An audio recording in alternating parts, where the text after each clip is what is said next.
Good morning students. आप लोगों को नेचर ने एक चांस दिया है to improve your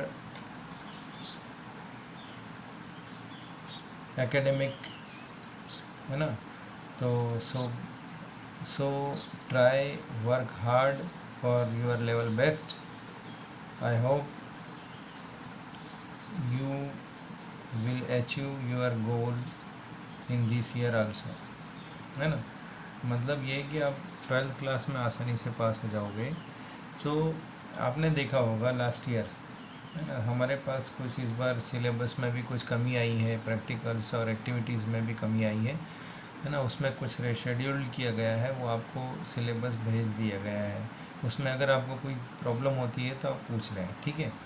so here our first unit, that is, in the first unit there is the first chapter, that is the electric charge and electric field.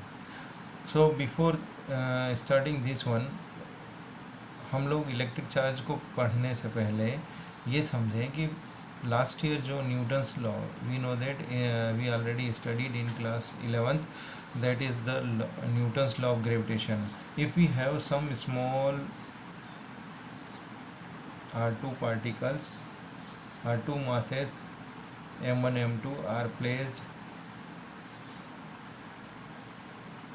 distance apart them is r, then the force of gravitation is given by g m1 m2 upon r square.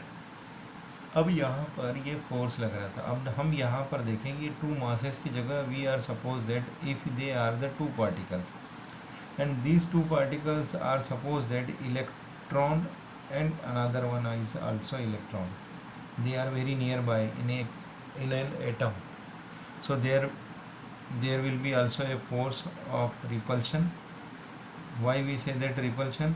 Because they are the same charge. हमने earlier classes में पढ़ रखा है, छोटी classes में पढ़ रखा है कि सेम चार्जेस में रिपल्शन होता है। तो यहाँ भी ये चार्ज जो है, इसी तरह हम प्रोटॉन और इलेक्ट्रॉन के बीच में देखें, सो इनके बीच में भी क्या होगा, फोर्स ऑफ अट्रैक्शन होगा, ठीक है। तो फोर्स ऑफ अट्रैक्शन है।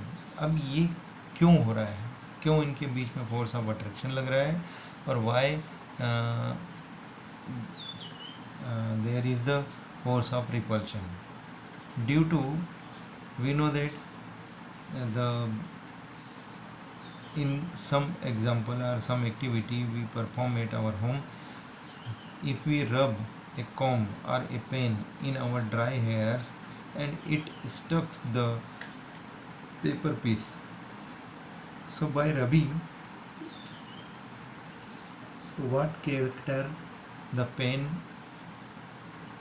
acquired, वो पेन ने क्या कैरेक्टर एक्वायर कर लिया, वो उन चार्जेस को उन पेपर के पीसेस को अट्रैक्ट कर रही थी।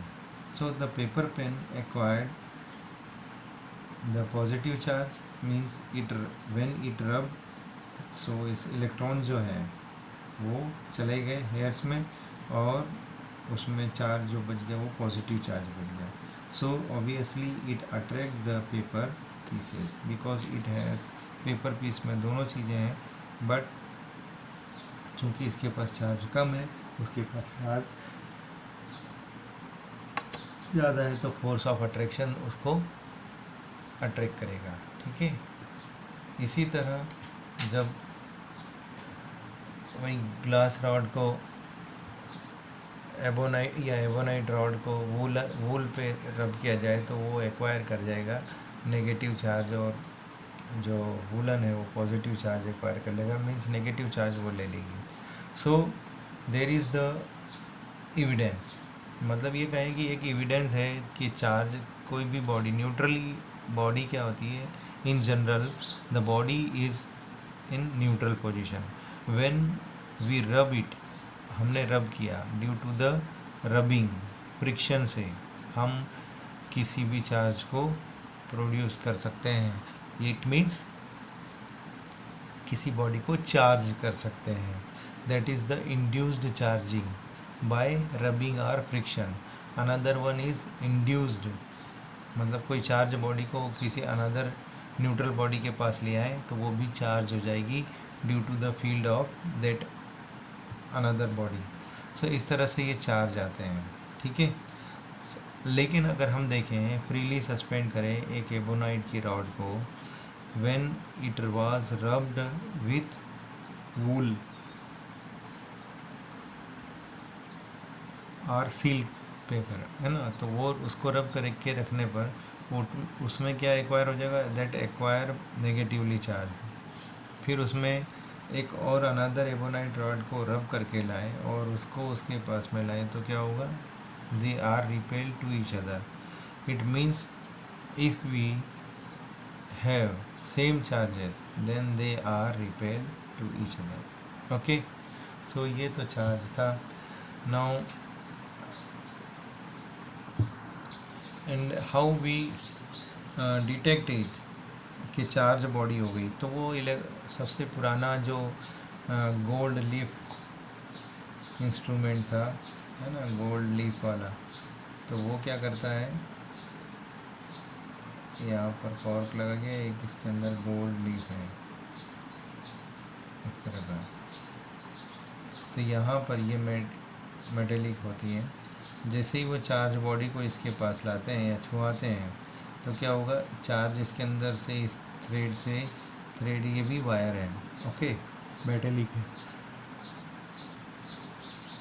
और ये गोल्ड लीव्स हैं, गोल्ड लीव्स, जिसमें कि अगर ये जब न्यूट्रल था तो दोनों लीव्स पास थी, लेकिन जैसे ही इसको हम मान लो पॉजिटिवली चार्ज बॉडी को इससे अटैच करवाते हैं या टच करवाते हैं तो क्या होगा, इन दोनों लीव्स के अंदर सेम चार्ज होगा, तो सेम चार्ज क्या करेगा, रिपेल करेगा, है ना।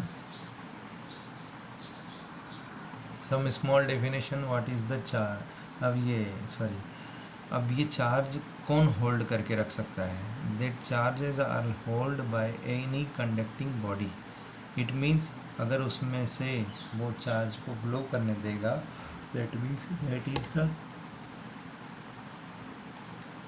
कंडक्टर, है ना, और जिसमें से चार्ज पास नहीं हो रहा है, that are known as insulator, ठीक है।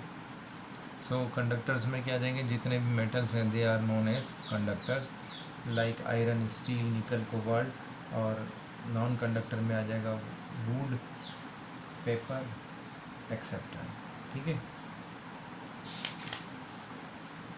अब चार्जिंग बाय इंडक्शन, हम चार्जिंग बाय इंडक्शन किस तरह से करते हैं, रबिंग और फ्रिक्शन से देखिए। आइए, अगर हम मान लिया जाए दो बॉडीज़ को पास में लिया है, एक बॉडी और दोनों को टच कर दें, ठीक है, और अगर मैं एक बॉडी के पास कोई चार्ज बॉडी लिया हुआ है, मान लिया जाए कि ये पॉजिटिवली चार्ज बॉडी आ गई, तो क्या होगा, इसकी इंटीरियर वार पर इस पर क्या नेगेटिव चार्ज आ जाएंगे, मीन्स चार्ज का इन्फ्लुएंस हो जाएगा, इन्फ्लुएंस की वजह से ये इसके अट्रैक्शन में आ जाएगा, है ना। फिर ये दोनों एक दूसरे से टच हैं, ए और बी, तो क्या होंगे, यहाँ पर इसकी ये जो इस वाली लेयर पर यहाँ पर क्या बन जाएगा, पॉजिटिव चार्ज, ठीक है, ये पॉजिटिव चार्ज हो गया। तो यहाँ से इसको अगर हम ग्राउंडेड कर दें तो इसके अंदर से सारा नेगेटिव चार्ज यहाँ चला जाएगा और यहाँ केवल क्या रहेगा, एक्वायर होगा पॉजिटिव चार्ज। तो ये बॉडी कम्प्लीटली पॉजिटिवली चार्ज हो जाएगी। या फिर ये करें, चलो ये ना करते हैं, ग्राउंडेड नहीं करें, तो इसके पास ये बहुत देर तक रखें तो ये क्या हो जाएगा, पूरा स्फीयर नेगेटिवली चार्ज हो जाएगा और ये पूरा स्फीयर पॉजिटिवली चार्ज हो जाएगा, ठीक है। So this is the process is known as induction of charging by induction. Next class में हम लोग प्रॉपर्टीज़ ऑफ चार्जेस को पढ़ेंगे।